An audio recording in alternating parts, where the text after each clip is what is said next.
Forget all you know about podcasts. We welcome you to an experience uniquely different. Please join us for our coverage of all entertainment on the fringe of society. The candles are lit, the lights are down low. It is now time to welcome our host as he steps up to the pulpit. The sacrifice has been prepared for the midnight black mass.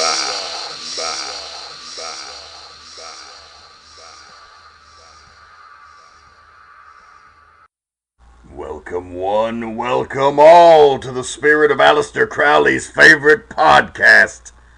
That's right, the home of the New American Gospel. This is the Midnight Black Mass. I am your host, the Reverend Dan Wilson, here to bring you the coverage continuing on wrestling and all entertainment on the fringe. Our guest this week is one half of one of the hottest up-and-coming tag teams in all of independent professional wrestling, Team I.O.U. His name is the Music City Mutt, Kerry Awful. He's a tattooed gentleman who's just a few years into the wrestling business. We get to learn a lot about who he was trained by, which I didn't even know, some of the things that he learned. Very interesting, very cool interview. Didn't really know what to expect. I knew Kerry pretty well from working a few shows with him, but never really got to sit down and have an in-depth conversation with him. And came to find out we clicked on a lot of things and agreed on a lot of philosophies regarding the professional wrestling industry. So very, very cool interview, and I look forward to getting to that here in just a moment. But how have things been going with you? Well, they've been going wonderful for the Rev. This past weekend, I was off. It was a nice off weekend. I enjoyed some Halloween-related activities with my spawn and my brood, and we had a good old time out at the pumpkin patch. So that's what the Rev was doing this past weekend. But there's a lot of great wrestling. Our guest on the show last week was in action against AJ Styles in Wheeling, West Virginia. Who was our guest? Well, if you didn't check it out, you better hop on over to the archives at youtube.com/pottyhumor. That is, if you're downloading us on iTunes or what have you, or listening to us on beyondringside.com, because if you're not subscribed, you won't know about all of the great archive content that's on there. For example, the interview with his opponent 2 weeks before that. Evan Bourne was on the show last week, and then we had AJ Styles the week before.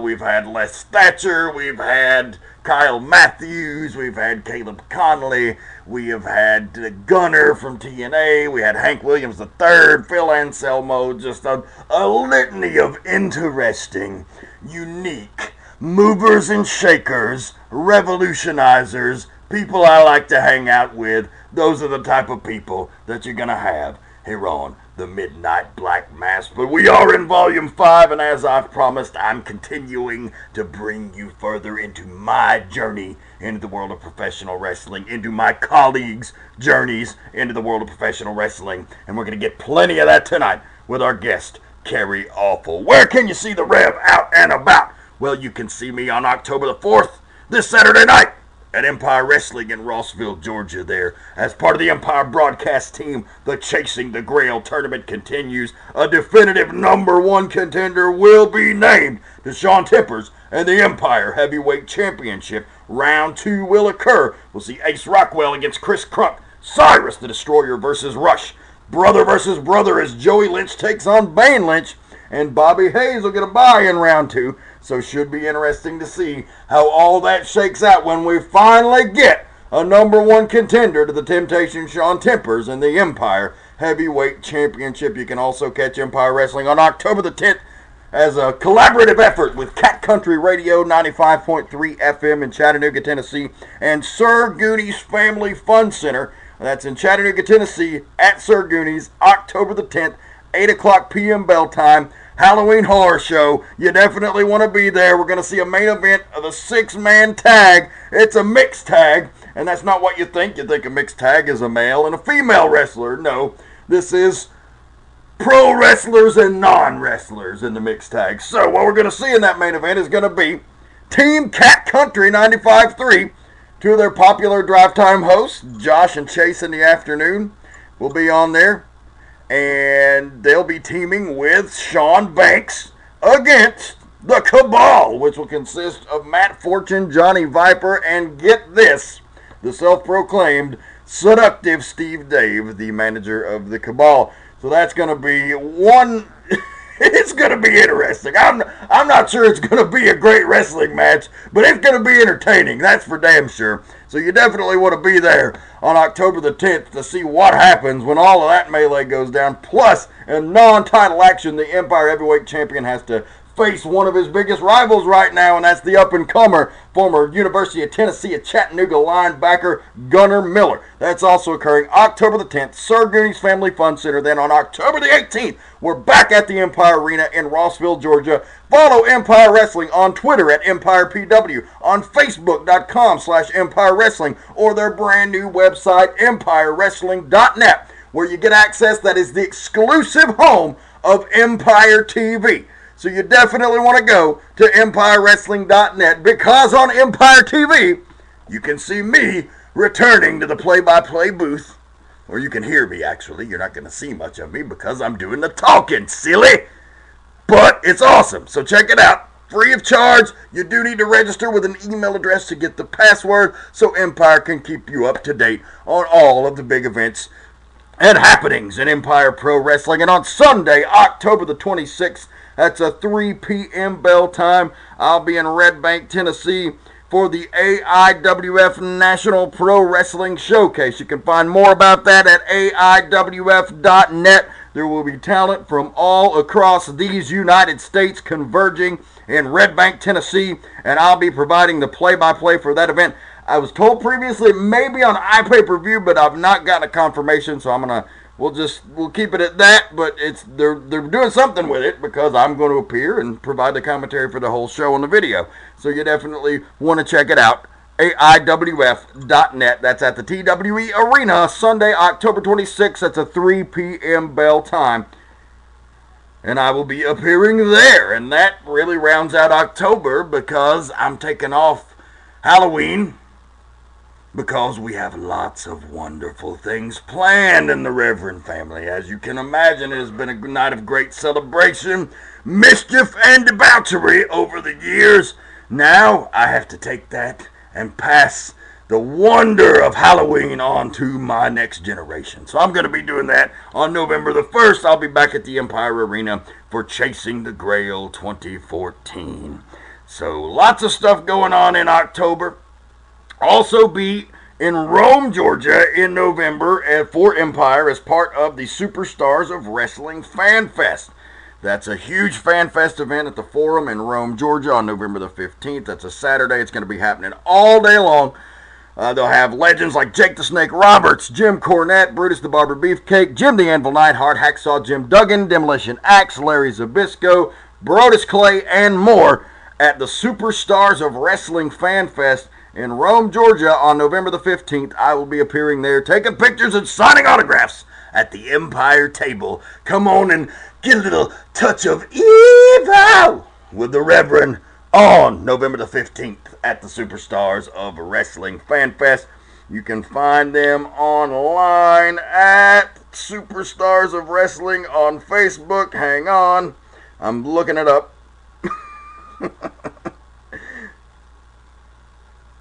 Technology is a wonderful thing. I'm sorry, I should have been prepared. It's Facebook.com/Superstars of Wrestling Live. So there you go. I will be appearing there with Empire Wrestling on Saturday, November the 15th. So, little chit-chat, as I like to do, before we get our guest on the show. Got a nice Revs rant for you today. But I have a little mini rant I'm going to get to right now. And that's involving people ripping me off. And I'm not even pissed off about it, is the funny thing. I guess I maybe should be, but I'm not, because I know who I am. And I am the devil you know. And you can't duplicate me. You can't imitate me. You can't produce anything close to me because I'm a 100% compound original from the hills of Tennessee. I got Hank Williams and Deicide running through my veins, and that's all you need to know, okay?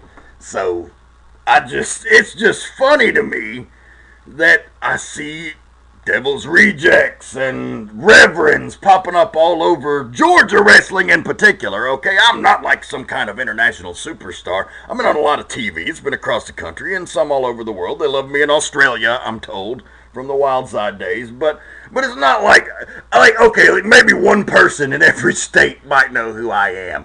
Maybe one person in every country, depending on, what kind of wrestling fans they got there. So I'm not...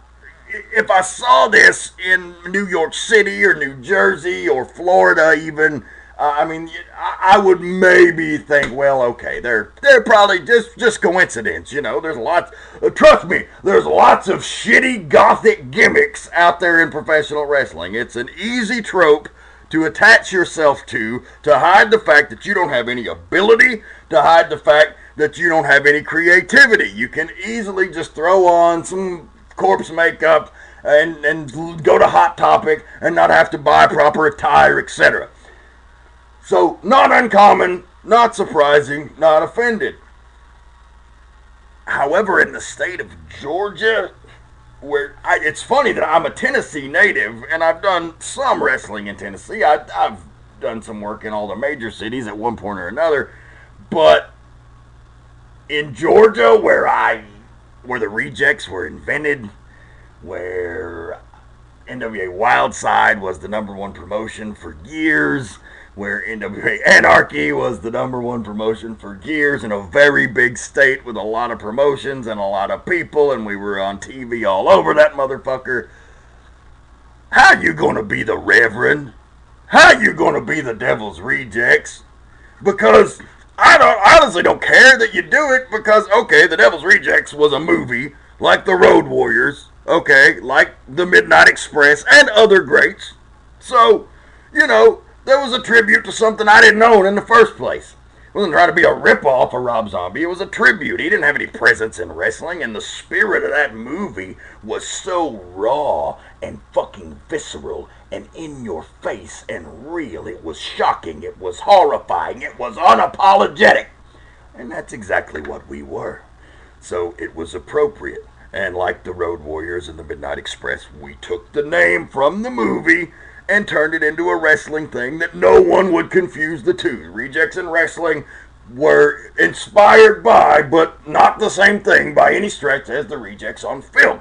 The Reverend, hell, that's just a title. It's the same thing as doctor. Anybody can be a reverend. You can go online and fill out a piece of paper and be an ordained reverend. Hint, hint, that's why I'm actually an ordained reverend. But that's beside the point.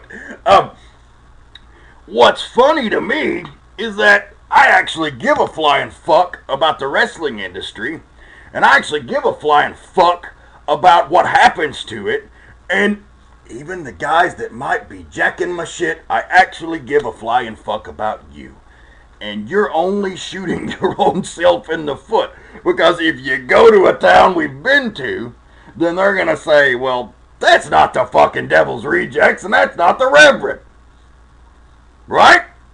So you're hurting yourself by automatically being compared to someone who, let's face it, you're not as good as. So, if you go to a town then that I haven't been to, well, you're just going to fucking disappoint them, and then when I do show up, they're going to fucking forget all about you. So, I really don't understand why you think that's a good idea, and if somehow you were living under a rock in the state of Georgia and you didn't hear about us, you mean to tell me that one of these workers on this show didn't say, hey man, you might not want to do that, because there's this group of guys who were on TV and they got pretty popular doing it, and they put close to 1,000 people in the Georgia Mountain Center and a bunch of other stuff with NWA Anarchy, so they're pretty well known, and you're only going to draw comparisons to those guys. Well, you do it. So, what the fuck ever, man. Good luck to you. Because you're going to need it, kids. You're going to need it. And hey, I'm a kind and benevolent man. Unfortunately, if you run into Tank or Iceberg, I can't say that they're going to laugh it off. So, just a word to the wise. That's all. And moving along to the Gasp Menagerie. The highlight of paranormal news we do a little bit each week here on the show. Or when I feel like it, because it's my show and I can do that.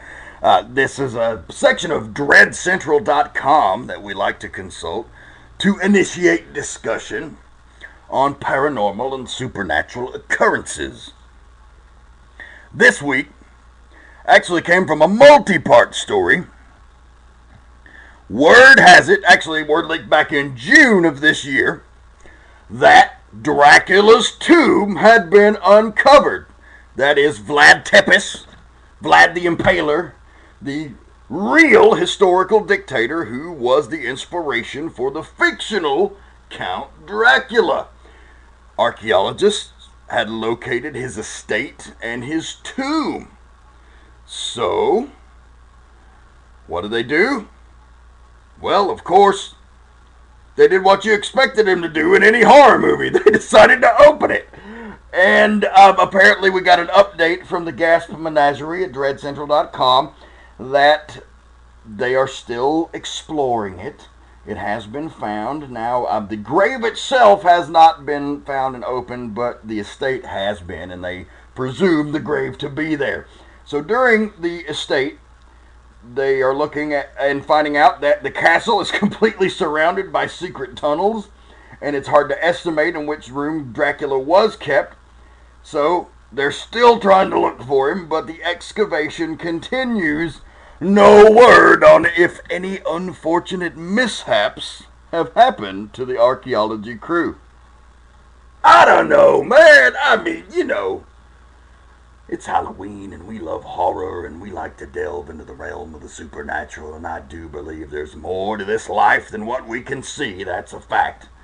Now, what that is certainly still what's up for debate by everyone on the planet, apparently. But I just don't think it's a good idea. It kind of sounds like you're tempting fate. We know Dracula was a fictional character, yes. But we know Vlad Tepes was very real. And it would seem to me, with all of the trappings surrounding it, that perhaps maybe that ought to be left alone. What do you think? Hit me up on Twitter at Dragons Rejects. Should they continue to excavate the grave of Dracula? Time for the Revs rant. As if the rant before wasn't enough. But that was just a personal thing I had to get off of my chest. The rant is geared towards our up-and-comers in the industry. Actually, this week, the rant is geared toward hopefuls. That's right, the people who are trying to make a break into professional wrestling. And what is my message for you today, congregation? Oh, what is my message for you today? The message is, listen up. It's okay to be a supporting character. I've ran into an issue lately.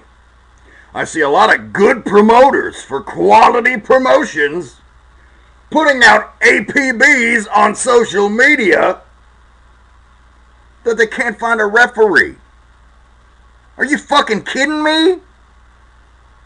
Nobody wants to be a referee? Why is that?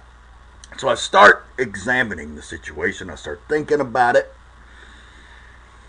And I think of examples that I've come across in real life. And I think, well, fuck. Everybody's too big of a fucking mark. And that's unfortunate. Everybody wants to have a starring role. And not everyone can have a starring role, because that's not how a show of any kind a sport of any kind works. There's the top dogs and then there's not. But does that mean there's not a place for you? At a high level even, if you're good, if you have the passion, if you care. Of course there's a place for you. Do you know how many fucking spots need to be filled on a wrestling event? Be a realist. My buddy Ian Sharp, who's actually been on the show in the past, he's now a stand-up comedian. He was a former death metal vocalist in a signed band called With Faith or Flames.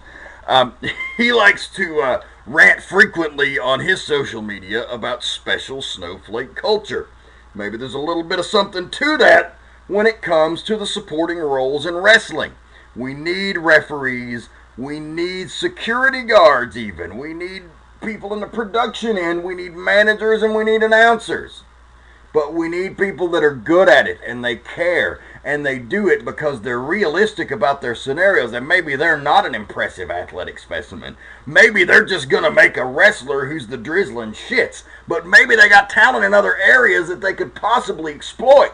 But instead of trying to find out what that talent is, they'll say, well, I'm a shitty wrestler, but I can go to this shitty show and they'll put me on top. Well, big fish, small pond mentality kicks in, and you're fucked, and you're going to stay at that shit show for the rest of your career.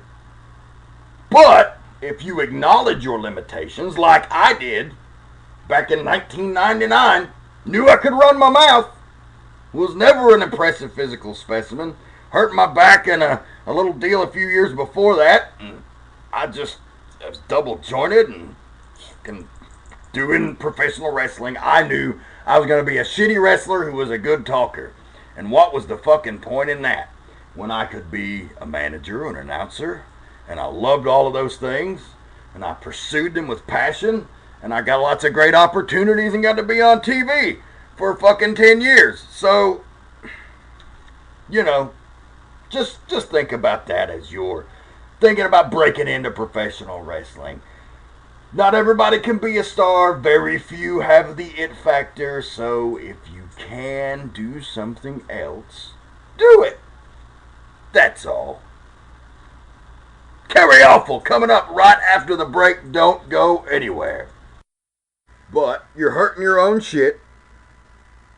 You're boring the fans that paid the money to see you. You're exposing the business, which that's ironic, I know, on a podcast that's talking openly about the inner workings of the wrestling business. But if you're a big enough of a fan to listen to this podcast, then you already know. So do I really need to make that fucking argument again? That's all I gotta say. I don't think, some of our rural fans who come to the live events are necessarily gonna find this thing. And if they do, then maybe they feel like they're in on something special. So, that's all for the Revs Rant this week. Just don't do the same shit over and over and over again. Watch what everybody else is doing and make your shit different, please. Please. Alright, we'll be back with Evan Bourne, Matt Seidel, right after the break. Don't go anywhere. You're listening to the Midnight Black Mass on the Potty Humor Network and BeyondRingside.com. Don't go anywhere. The Midnight Black Mass is pleased to announce we have become an affiliate of the World Wrestling Network at WWNlive.com, the home of the finest iPay-per-view and video on demand in all of professional wrestling, featuring promotions like Dragon Gate USA, Evolve, Combat Zone Wrestling, OVW, Shimmer, Shine, $5 Wrestling, and the vaunted Kayfabe commentaries with their U-Shoot, their guest booker, and their timeline series. You have to check it out. Of course, you can always go to their main page at WWNlive.com, but if you will, do us a solid, go to Facebook.com/PottyHumor or follow me on Twitter at Dragons Rejects. We'll be posting our own unique links to these events as affiliates. If you go through our link, they give us a little kickback, and we greatly appreciate it. The Midnight Black Mass and the Potty Humor Network special event coming up on October the 10th at 9 p.m. from Ybor City, Florida. The lovely and vicious ladies of Shine 22 will be locking horns. You can view that live on video on demand on WWNlive.com for $9.99 for streaming and $14.99 for streaming live and later video on demand viewing. That's Shine in the iPay-per-view October the 10th at 9 p.m. Eastern Time. See all of the toughest and most beautiful women in all of professional wrestling do battle. Whether you're having an autograph session, personal appearance, or live event, we got just the person you need to contact for all of those needs. SBI Bookings is home of some of the best stars in the wrestling industry today. They provide you with the best talent this business has to offer, from Kevin Nash, Larry Zbyszko, Scott Steiner, and many, many more. So who will you contact next time you're planning an event? The men of SBI Bookings. Check them out at sbibookings.com. Wrestling fans, Anarchy Wrestling television tapings are the second and fourth Saturdays of every month at 4236 Level Grove Road in Cornelia, Georgia. For more information on Anarchy Wrestling and on the shows, to watch the television product, and a whole lot more, go to anarchy-wrestling.net. That's Anarchy Wrestling, the second and fourth Saturdays of every month in Cornelia, Georgia.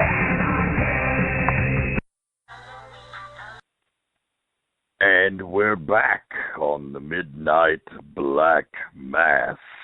And our guest this time is bringing this week's show to the dogs and every other dog-related wrestling cliche that you could possibly think of from the 80s. I'm trying to think of a few more. But right now, it's my pleasure to welcome one half of Team I.O.U., one of the hottest up-and-coming tag teams in the country right now. We're going to talk a lot about that. And a good friend of mine, the Music City Mutt, Mr. Kerry Awful. Welcome to the show. Hello. Kerry, are you there? Okay, there we go. Sorry, I don't know what the fuck was going on there with some technical issues, but you're there. Did you get the intro? Did you hear that much? I did hear the intro. The reception must have been bad in my doghouse here. You know, tin roofs cool, outside, man. Weather. It's a dog-eat-dog world, if you will. Awesome. Well, I'm glad you took the time to join the program tonight, man. You're one of the unique personalities I've met out here on the road, and I like to get to know some of the guys that are coming up. I believe you're like 26, 27, so you're not quite 10 years younger than me. But I think you come from sort of a different generation of guys. You are involved in a lot of prominent independent promotions, so we'll get to all of that. One of the things I like to start out with, it's pretty cliche for people to say, well, how did you get started in wrestling? And we're not going to go there. But what I do like to ask is, what lit the fire inside you to make you decide that this is what you wanted to do with your life? Oh, man. Mostly, I'm 28, actually about to be 29, but I was 25 when I first started training. And I don't think that I could look myself in the mirror knowing that there was something I always wanted to do as a kid, and becoming an adult and not being able to be like, hey, I didn't chase my dream. I didn't even attempt it. And so being that I'm from Nashville and grew up on a steady diet of Memphis and Nashville wrestling, Dutch Mantell had opened up a school outside of Lebanon, Tennessee. And I thought, oh, my God, I grew up watching this guy. Like, he's been everywhere. Like, and this is before he got his return to the Fed, but it was right around post his era of TNA booking for the Knockouts division. And I told myself one day, I was like, I want to do this. I'm going to go try to do it. And as long as I have one match, I can say that I lived my dream. That's outstanding. So were you actually trained by Dutch? I was. Oh, wow. See, like, there, I had no idea. Yeah. That's awesome. It explains the back hair, the mustache, and the butcher now, doesn't it? Yeah, it explains a lot, actually. But that's amazing. I mean, that's a real opportunity for a guy coming up on the indies, because, as you well know, there are so many guys who lack those credentials, and Dutch, in my opinion, was just a world-class wrestler. He was one of the great workers. He had his own unique thing. He could talk. I just total tangent, because that's what we do here. But one of my favorite Dutch moments was, because he was such a hot heel in Memphis, was the time that they turned him babyface on Tojo Yamamoto and the various Japanese contingent, and he goes out there and just cuts this awesome fucking promo about how he was in fucking Nam and he fought for the country and shit, man. And I mean, like, it'll make the hairs on your arm stand up. That is professional wrestling. How many times driving to training, and Dutch was always really guarded about his time in Vietnam. Every day, like, you always wondered what he would talk about, whether it was like booking or Memphis or the Fed or people he's helped trained or how his book selling and self-marketing. But once in a blue moon, he talked about his time over there. And it's funny because, and I don't know if I'm allowed to share this anecdote, but I'm going to. He, when he got signed to the Fed, and Dutch has this way of romanticizing stories. Awesome Kong on the back of his book said somewhere between falling asleep to a bedtime story and having a dream is where Dutch Mantell tells stories. So you got to kind of take it with a little bit of truth, a lot of bit of ambition, and somewhere between that's where the actual story happens. He had said that he had gotten called to the Raw in Nashville and originally was just going to go talk to the Green Kids, the Fed. And he's been in that role before or whatever, and they offered him tickets. And when he got to the building, they said, Mr. Mantell, and in comes Triple H and the writers, and they come up with this idea of, hey, do you think you can be this Glenn Beck-inspired, borderline racist white guy? And, of course, he said, yep. And he read the script of what he was to say, and then when he got done, the writers were okay with it, and he goes, well, hell, if you want me to talk to you about it, I'll talk it, how it is. And starts cutting the promo about Nam and how he went over there and then came back to America and no one had spoke English like they used to. People were speaking foreign languages everywhere, and he didn't understand it, and he was confused, and it wasn't the same America when he left, and he went over to that just shitstorm over there. And the writers on that night said, all right, Dutch, you got a job. And Triple H goes, how would you like to start tonight? And that's how he got his, most recent run in the Fed.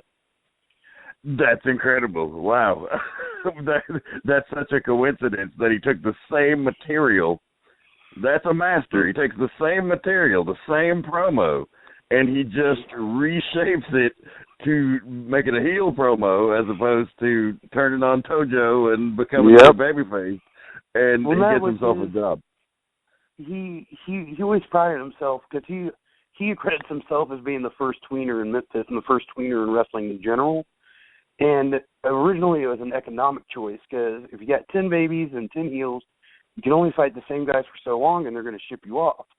But if you weren't quite heel and you weren't quite baby, now you've got 19 out of the 20 guys you can work, not including yourself, and you'll be in business for a long time. He prided himself on not being able, he didn't necessarily make decisions on being a good guy or a bad guy. For him, it was decisions through his character, deciding the fact that, well, my character wants to win the belt, and yeah, he might like Lawler now, and he might hate Dundee then, but at the end of the day, he wants that big gold belt because that means more money in his purse when he wins, more money for his family, and a better living for him, So that's how he bent the needs of baby and heel to fit the needs of a character, and really revolutionized the character-driven aspect of wrestlers and gimmicks at the time. It was out of a need to be a good guy or a bad guy versus the choice of being a good guy or a bad guy. Yeah, and it's just forward thinking. I mean, you really, you got to be a step ahead of the curve. Wrestling is an ever-changing thing, and you got to be able to, especially when it comes to making money, if you're not ahead of the curve, you're not going to be making no money.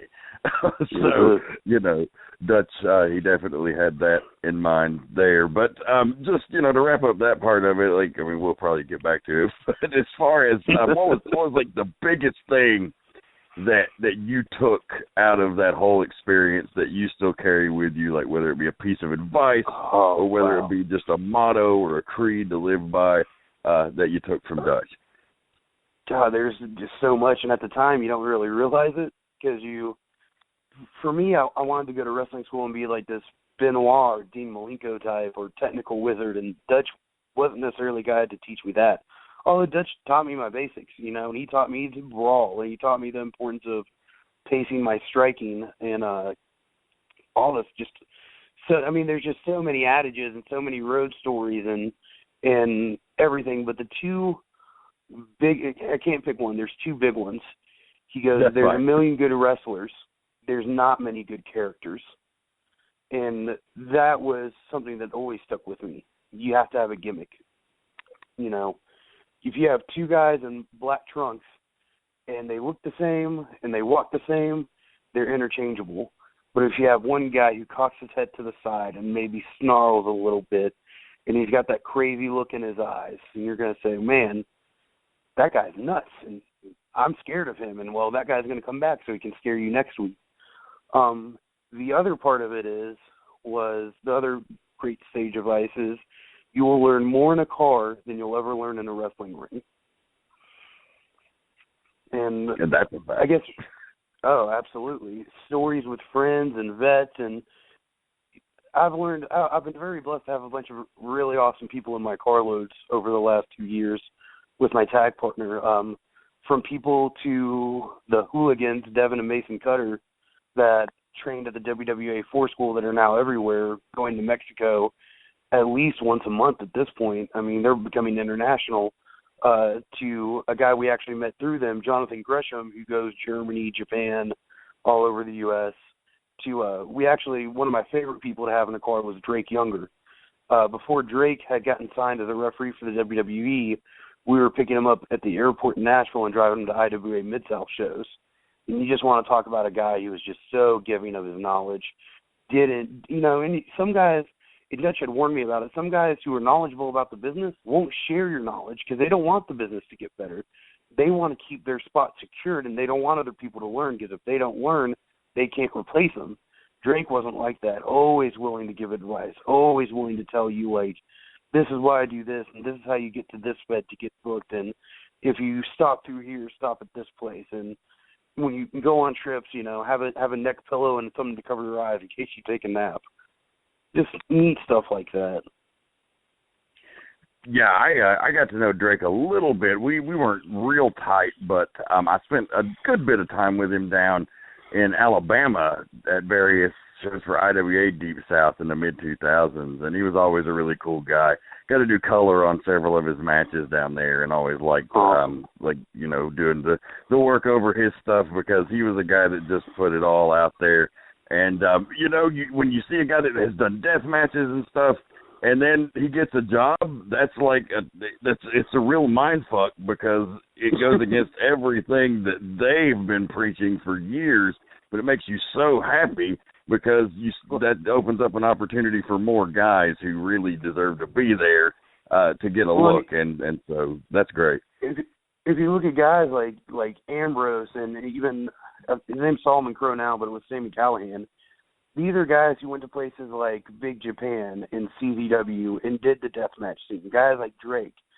And then it comes to a point where you always hear, don't do it, you'll never get looked at the Fed.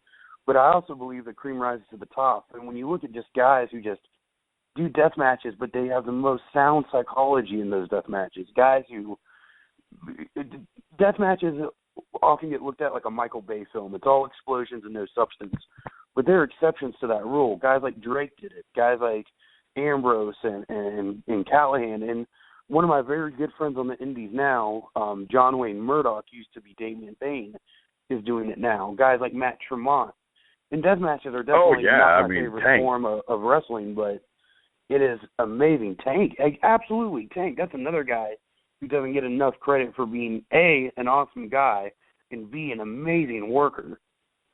Yeah, well, a lot of those guys, I think they're more influenced by, like, the Cactus Jack and Terry Funk era of death matches, where you had these two great workers who used these tools to help tell their story, as opposed to just making it all about it. Absolutely. It's funny because I heard an adage from people who were close to Ian, and I always got to talk to Ian in a business standpoint, and sometimes got to just shoot the shit with him at shows too. And one of his adages that he had told Nick Manilow, who does color commentary for IWA Mid South, who was another amazing human being, is that if you think about it as a play or as Broadway or as a show or wherever you want to view it as art, death matches, all that stuff, you can make them mean something because they become a prop in the play. It becomes scenery in the play. And as long as you still tell an essential story of good versus evil, or of man versus, his surroundings, you're going to have that psychology there. Absolutely. Well, and it also boils down to, like, wrestling has evolved now. It's not what I necessarily was trained to know wrestling. There's many different influences that have crept in now. I don't necessarily think that one is right or wrong. It's really hard to argue that in a performance art, which is essentially what wrestling is the closest it can be categorized at. It's more than that, but you have the Japanese influence, you have the Mexican influence, you have just the various indies like Ring of Honor and Evolve. They kind of do their own thing, which actually leads me to a question I have for you. Explain to someone who doesn't maybe quite understand what it's about but is open-minded to it, what the whole deal is with Beyond Wrestling. Beyond Wrestling is hands down my favorite independent promotion that I've worked for and currently work for. Beyond Wrestling originally started as a project with a bunch of guys. And granted, I was not around during this time, but I was a fan of it, where it was almost presented in a pro wrestling fight club kind of way. You have a warehouse with a ring in it, with people on ladders and camcorders, filming two guys across the ring from each other, wanting to get exposure and show the world what they're about. And to a lot of people, they have a very jaded influence of it. It actually caused damn near a civil war in Tennessee when I ran a Beyond taping for Drew down here. Oh, I saw. Man, it's just coming from all sides. But in all fairness, if they didn't want to do it, they didn't have to do it. To me, and what I've gained out of Beyond, and not a lot of people realize this, like, we do this out of our own pocket, out of love for wrestling, out of a chance to learn, a chance to get exposure, a chance to basically train and have matches with guys we wouldn't necessarily have a match with. Some of the connections I've made, some of the friends I've made, are some of the best people I could have ever asked to know. People like Sugar Dunkington and Chip. I met Chip Day in the Atlanta taping, actually. Aaron Epic, who's out of Florida. The Hooligans out of St. Louis. Some people I consider good friends, and maybe not even good friends, but people when I see on the road, I'm just generally happy to see. People who have different tastes in wrestling, people who have the same taste in wrestling, people who just want to tell a story with a match. Nick and I had traveled for 2 years all over the country for Beyond. We do what's called the sleeper cells, and pretty much it's like a studio taping. The studio taping works kind of how, like, what you would do like as an NXT or an NWA affiliate back in the day. You go to the different cities and you meet the cast of rosters, and if they're good, they get called up to the live show in Rhode Island. Some of the states that I've done it for, I held my own in Tennessee. We did Tony Gibbons over in East Tennessee, Florida, Atlanta, St. Louis. We didn't do the one in Chicago, but friends of mine ran it. We just recently did one for Ricky Shane Page in Ohio. And then, of course, there are all the Northeast ones that run at tons of places. Kurt Hawkins just ran a Beyond taping not that long ago. The XWA shop, the RWA Chop Shop, the CZW school. There's just so many of them. And, of course, the live shows that are held at FET Music. And I can tell you from people that I've heard it from and experienced it myself being up there, it is the closest thing to a modern ECW crowd I've ever seen in my life. I'm talking people drinking, chanting, dictating who they want to see. And not only that, it's the only place in America where politics are thrown out the door. In one match, you'll see a guy from Chikara wrestle a guy from Ring of Honor. In the next match, you're going to see a guy from PWG wrestle a guy from CZW. In the match after that, you're going to see the Young Bucks versus Beyond's homegrown talent.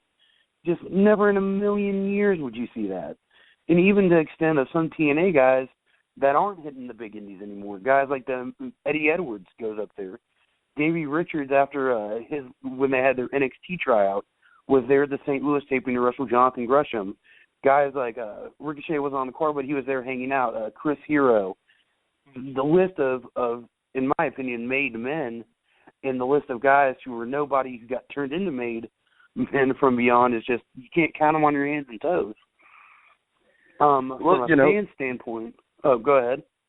Oh, I was just going to say, it kind of goes back to what we were talking about a minute ago and staying a couple of steps ahead of things. A lot of people might not understand it now, but you're getting experience, you're getting matches, and really on the indies, the most important thing you can do is that, because you're not going to get rich. So if your ultimate goal is to go there, then you're doing exactly what you need to do. You're going to have some detractors, you're going to have some naysayers, but typically people who are making changes in the business do that. Well, and to me, there's an age-old argument that people greatly overlook, and people are going to say, you need to know what your worth is, and you need to say, it's professional wrestling, you should get paid. Look, I'm almost 3 years in the business. I'm green as fuck. And if you ask me, I'm paying my goddamn dues.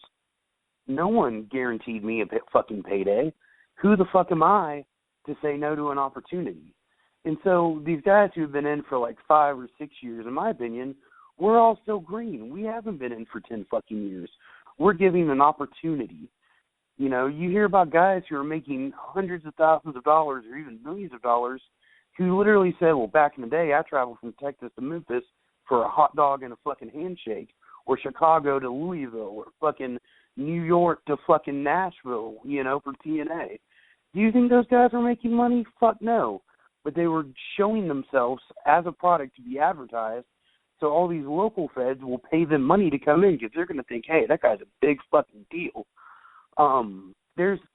I grew up in Nashville at the Asylum days of TNA. I was in high school going to their shows Wednesday, and the Scott D'Amore camp of people would pack up in a van and take all the little Ring of Honor, you know, like your Philadelphias, your Michigans, and your Canadians, and take a fucking panel van, and you know they weren't making that much money. But fuck, look what that turned all of those guys into. Oh, yeah, we saw it time and time again at Wildside, and I mean, I can understand that because we kind of got the same rep. I mean, everybody was like, oh, Wildside guys didn't get paid. It was like, no, we actually got paid. Most of the time it was just really shitty. Sometimes it was really awesome, but most of the time it was really shitty. But still, from the experience that guys got down there and the connections they made, I mean, you had guys like Matt Seidel and Delirious. We were one of the many stops that they were hitting doing exactly what you guys are doing, which is just going out there and getting to as many fucking places as you can in front of as many different audiences, working as many different top talents as you can. And that's it. And don't get me wrong, it is hard. Wrestling isn't like it used to be. But even if you go back in the day, Devin from the Hooligans was quoting me Stan Hansen's book about how everyone talks about the good old days and we made ends meet. Hansen in his book said, fuck that. You did any show that you could, made your name for yourself, and you made yourself the top draw so you could make ends meet. And that, in my mind, is what we're doing now. Yeah, you got to prove you can put asses in seats before a promoter's going to pay you that. Mm-hmm. You know? I mean, that's the fact. And the thing is, and that's not to take away from people who don't travel, one of the smartest men I've ever met in the business, someone that doesn't get credit, is a man by the name of Mike Promo, okay? Mike Promo lives in Tennessee in an undisclosed location. He is the smartest man when it comes to human psychology and how to apply that in wrestling that I've ever heard. He has a vast wealth of knowledge. Recently, he just started getting credit. When John Trotsky, or Supreme League Great, as he's called, was training, he was influenced by Mike Promo. Supreme League Great John Trotsky would later grow up to become Supreme League Great of CZW fame. He was also trained at the Wild Samoan School and went to WXW Germany, all over the U.S. He became a trained stuntman and later revealed himself to be the man behind Angry Wrestling Vet, who everybody just sucks that, Angry Wrestling Vet, fuck, drop this knowledge on me. And a lot of that comes from Mike Promo. And Promo is the first guy to tell you, I've never been anywhere, I've never done anything, but at the end of the day, I got two things. I understand fucking wrestling, and I'm a goddamn man.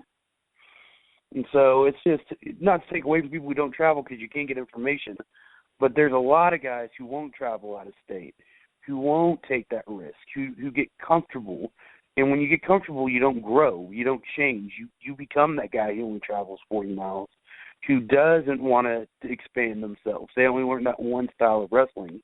And 10, 20 years from now, no one's going to give a fuck. You know, potentially no one's going to give a fuck about a lot of us now, but at least we're pushing ourselves to reach that level, to see how far we can go before it's too much. Well, you don't want to get there and say, what if? You know, you Right. don't want to get there and say, what if? At least if you put it all out there, then you know. So you were talking a minute ago about that advice Dutch had given you about characters and there not being any great ones, and so you kind of taken that on your own with your partner, Mr. Nick Iggy, who will be joining the program next week, to become Team I.O.U. Now, your part of it is the Music City Mutt. You have many of the classic wrestling dog traits like Rick Steiner and, you know, even going back to like Bulldog Brower and some of that shit. You know, but it's new. What's old is new again in so many cases. Absolutely. Because what do they see on independent cards? They see 15 guys in tights wrestling and trading holds and trying to be Chris Benoit. But Right. they don't see a guy out there humping somebody or peeing on them, you know, and that's what they like. Man, and I have a funny story of how I got that gimmick. I was doing a little punk rock gimmick at the time. You know, all CM Punk comparisons aside, because I have tattoos and I was doing the punk rock gimmick. You know, but that's pretty commonplace on the indies now anyways. I was up in Illinois, in Cornwall, Illinois, and I was going, oh, which was my catchphrase. And they started barking at me. I was like, oh, fuck, well, I'll just go with it. I'm just going to be here for a couple weeks. Went to the back, and the booker at the time was Juicy Jimmy Felcher. He goes, all right, kid, I hate to tell you, but go with it. You're the dog from here on out. And I was like, man, you got to be fucking kidding me. But it worked, and I started kind of experimenting with it a little bit, and then I started having fun. And it's just been such a snowball of change since then, of what can I add and change to make myself different. And some of my influences are so off the wall that when I tell people, they're like, there's no way. But then when they watch my recent matches, they're like, that makes perfect fucking sense now. When I first started doing the dog, I didn't want to just be a stereotypical one. So I tried to put a spin on it. You've seen Mean Dogs, you've seen Happy Dogs, guys like Junkyard Dog, you know, you've seen guys who were nicknamed a dog but were just wrestlers like the British Bulldogs. So I thought, man, you've seen all these mean dogs and kind of happy-go-lucky dogs. You've never really seen a fucking puppy. Someone who's just happy to fucking be there, doesn't know if he's going to piss on the carpet or go chase his own tail. And that was kind of my approach to it. And to kind of further differentiate myself from people, because I would like to consider myself a mix of a bunch of different styles. Like, I'm very heavily influenced by counter-holding in wrestling, stuff like Johnny Saint from British wrestling. I like to get myself out of predicaments in weird and almost comical ways, but when you see it, you're like, God, that's so different. Why did he think about that, you know? To my mannerisms are really based off Tajiri. I steal so much shit from Tajiri, it's not even funny. And I know not a lot of people would see that, but when I first saw Tajiri in ECW, I was just like, God, he's a fucking animal. Look at this guy. Speak English, but yet through his eyes and his mannerisms and his facial expressions, you always knew what he was thinking. Kind of like when you have a dog, you look at your dog, and your dog can't talk English, but he's whining and he's wincing and he's got a scratch on his back, so he's going to just drop down and just wibble that son of a bitch out. And I really started studying a lot of this stuff with William Regal in WWE. He had Tajiri kind of as this, like, cabana, you know, not Colt Cabana, but like a cabana boy, you know, fucking manservant thing. And he would talk to Tajiri, and Tajiri would nod and stick his tongue out and get real jittery and, like, cuddle up with him a little bit. I was like, man, Tajiri's his pet. Like, he can't talk to him. He can feed him and kind of give him orders. And Tajiri's just happy to be by Regal's side. So I was like, that's it. That's how I'm going to make it different. I'm going to be the love child of Junkyard Dog, Rick Steiner, and Tajiri. And it's just kind of gone since then. That's pretty awesome. I mean, you know, you'd have to think that Tajiri's probably one of the most successful Japanese wrestlers to transition over in the States with a major company.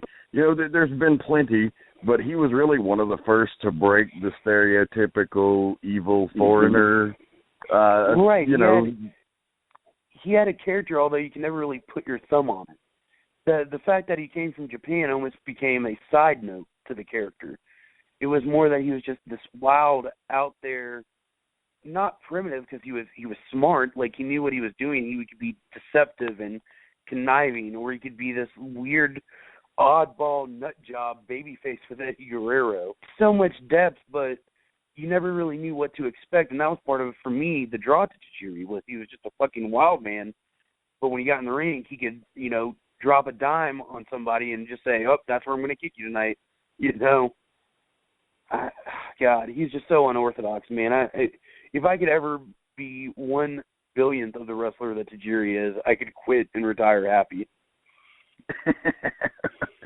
Well, you know, it's interesting that you combine those three things, and I noticed that, and that is part of you putting your own stamp on it, and that's what you got to do. Like, I've watched so many documentaries, read so many books about other people in the entertainment industry, whether it be musicians, whether it be voice actors, whether it be comic writers, etc. Most anybody, when you first start out, you're a clone of someone else because that's the easiest way to dip your toes into the water. But as you start getting comfortable, you start applying those things that make this uniquely yours. If you're good. If you're not, then you just probably will stay a ripoff of somebody for the rest of your life. But hopefully, over time, you start going and do your own thing, and that's what you have done. There's one influence that I have to say that I love on the I.O.U. deal, and that's the whole Adventure Time dynamic that really pops me when you guys are out there. Thank you. And if the fans don't, it's the popular children's cartoon. Well, I'm a firm believer in pop culture reflects wrestling. And if you look at some of the most successful characters, they're derived from things that are told either timelessly through tale or through modern mediums. Santino, for example. I don't care what anyone says. Santino was based off Fez from that 70s show. And if you watch Santino's career and then you look at Fez on that 70s show, and it's the same gimmick. To me, at least. Yeah, it is. That's a good point. Well, you know, wrestling is just so fucking notorious for, if they do have their finger on the pulse of pop culture, it's usually 10 years past when something was relevant. It's not long enough afterwards for it to be nostalgic. It's just always in that awkward period where they're slightly past the time. Cheesy. Yeah. It's like they're wearing mullets in like 1998, you know? That's right. And that's, that, you know, it's funny too. Look at the rest. Like Michael Elgin, for example, brought the mullet back and made it his gimmick until he shaved his head, which is insane when you think about it. Because he's going to say, "Hey, some haircut to Michael Elgin," you know. He has another guy who's really awesome about giving knowledge. He was always really cool getting to talk to him about little things, you know.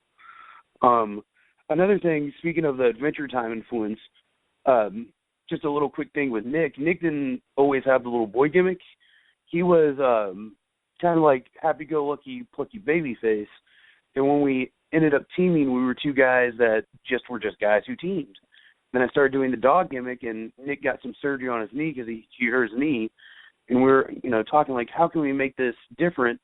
And Nick's a big Toy Story mark, and he's a big Disney cartoon movie mark in general. And he just was like, you know what, I'm kind of like a real-life cartoon, so what if we did this? So we start playing with different dynamics, and we're like, well, we've seen dogs, and we're seeing this puppy Kerry be born. What if you were my boy owner, like you were a boy trapped in a man's body, like Lion-O from the Thundercats almost? And then we just treated it like Lassie and Adventure Time and, you know, Fred Flintstone and Dino and fucking, you know, Scooby-Doo and Shaggy and, you know, Brian and Stewie. And then all of a sudden, we've got this gimmick that's been done to death, but yet people are seeing it and they're like, what the fuck is this? This is awesome. And don't get me wrong, I love my gimmick, but sometimes it's hard because people see it at face value. And we've had opponents say this to us too, and it was so disrespectful at the time, but we were up at a place that isn't going to be named and opponents that aren't going to be named that said, hey, I heard about your gimmick. I saw some videos. You're nothing more than a comedy act, and you just get your gimmick over. So we're just going to do a gimmick match. We're just going to do a bunch of gaga. And to me, I'm like, hey, fuck you, buddy. I'm more than that. Wait till we get in the fucking ring. You're about to get your ass blown out. And that's exactly what happened. And that's actually happened. And this isn't just one specific time. This has been 2 or 3, probably actually more like 6 or 12 times this has actually happened. And we start doing the gaga, and the next thing you know, you slap a headlock takeover. They put you in a head scissors. They're waiting for you to tip up, and you say, fuck you, roll them to their belly, you bridge out backwards, put them in an SDF, and say, oh, how did we get here? And then they're like, oh, fuck, didn't expect this. And now they're taken off guard, you know? Man, it's the stigma that Chuck Taylor used to have. Sometimes ended up branded being too south for the north and too north for the south. And that's been a real hard thing that we've been working on while traveling everywhere, is finding that happy medium. Oh, there is a great prejudice, and unfortunately, we don't get to overcome that very often. But like I had Caleb Conley on the show a few weeks ago. He's an old friend of mine, and we were just talking about how hard he had to work going up into the northern states just to get an opportunity with Ring of Honor or some of the other shows, just because there's this mindset that if you're from the South, you wrestle apparently like 19 fucking 85 right. Memphis prelim matches, not even the hot shit, you know? Right. They expect you to throw 3 arm drags, and the cutoff's going to be a thumb to the eyes. And it's like, there's so much more talent down here than people realize. They just, it's crazy. Because as a kid, even into my opinion, USWA was the first official farm fed for the WWE. Before ECW was on the unofficial payroll popping out stars, if you were going to be in the WWE, you went through Memphis with Lawler, and you tested the waters, and then you got called up, you know? And now Nashville especially, Memphis especially, is a joke to all of these guys. And it's like, no, we still have, diamonds down here. Don't just look at us and think we're cubic zirconium. Check us out and then decide if we're fake or the real deal. Yeah, and I think there's a lot of shows that have tried to dispel that. I think PWX up in North Carolina, that's one of their primary goals. They're on fire right now. They are on fire. And, of course, you got NWA, or no longer NWA. I still can't stop saying that after all these years. It's like fucking habit. But Anarchy Wrestling down in Georgia, they're still bringing a very high level of in-ring work, and then of course Empire Wrestling in Rossville, Georgia, is still trying to do the same. So there's some places down in the South that are trying to dispel that notion, but in the same respect, there's some credence to that style. Memphis was a town that drew sellouts every single week for a period, not once a year. And we're talking different states too. We're talking about the Evansville, Indianas, the Louisville, Kentuckys, the Nashvilles, parts of Texas and Memphis, every week, every day almost. And you talk about the great wrestlers that went through there, the great workers. I mean, Lawler and Dundee could go with anybody. Absolutely, and even guys who don't get credited for getting really polished in the South, like Macho Man or Randy Savage. Austin writes in his book, Austin wrestled and met Dutch in the same city that I had my first match in, Lebanon, Tennessee. And Dutch told him, hey, you're the shits. Steve wanted to be Steve Williams, and Dutch said, fuck you, I have a buddy named that. Where are you from? And he said, Austin, Texas. He goes, well, you're Steve Austin now, motherfucker. How do you like them apples? Wrestled his match, asked Dutch what he thought about it, and Dutch says, sit your ass in the front row or sit your ass in front of the monitor, and you watch every match to the day you quit fucking wrestling, and maybe when you die, you'll understand one piece of wrestling. And Austin said, okay. And he did it and became fucking Steve Austin, Yeah. So I think you're doing good work out there trying to just, help show those guys that these guys down here can go. And, hey, guess what? All of the shit that you guys mark out for from the NWA in the 80s, like the Midnight Express and the Rock and Rolls and all that, that was from the fucking South. So, man, that's it, dude. And that's people get mad at us, and people from the South who have gimmicks and they go north, you'll get a lot of, well, gimmicks are stupid and cheesy. And then you look at Chikara, which is wildly one of the most successful indies on right now, and fuck, those are real life, walking, breathing comic books. You know, so it's like, yeah, our gimmick's cheesy, and you may not like it, but fans like it, kids like it, adults like the work rate, and it's different. And as long as we're being true to ourselves and following ourselves and what we want to do, that's all we can really ask for. And while it might be frustrating for a multitude of reasons, it's gotten us this far, and it's evolving, and that's all you can do, you know. You said it, man. The cream rises to the top no matter what. So, you know, you put in the work, you put in the time, somebody's going to notice, and it looks like they already are. We're going down to the last 5 minutes here. Just wanted to see if there were any upcoming dates that you wanted to plug, as well as where they can find you online and your various ventures there. Oh, man, there's so much stuff. I'm horrible with dates. We always make a joke that Iggy remembers all the dates. I try to get some bookings and tell him, and he keeps it all in line. We'll be in Dreamwave Wrestling in Illinois this weekend. I think I've got a flyer on my Facebook, which is Kerry Awful on Facebook. You can reach me on Twitter at /Kerry Awful, Instagram Kerry Awful. You can find us on YouTube. That's preferably my favorite way to tell people to see what we're doing is on YouTube.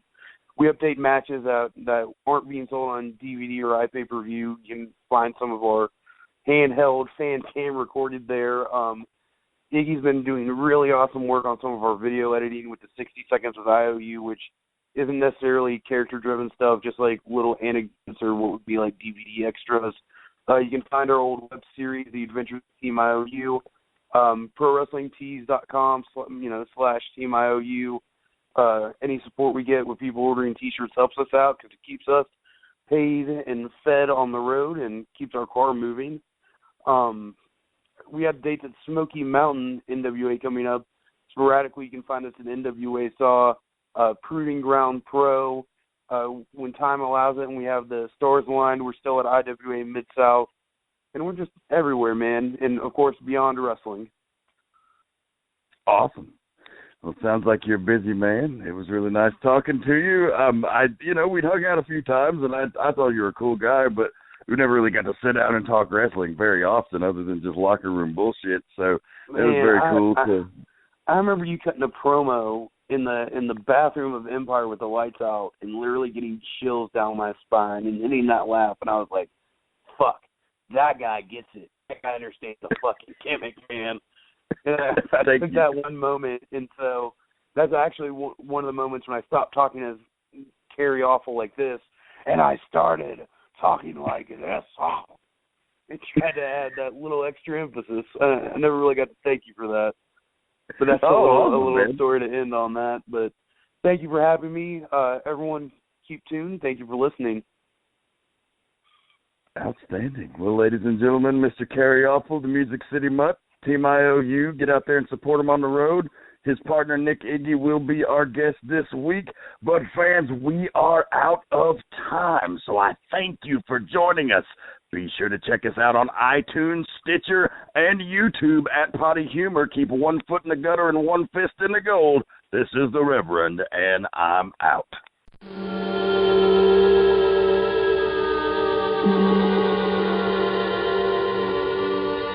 Thank you.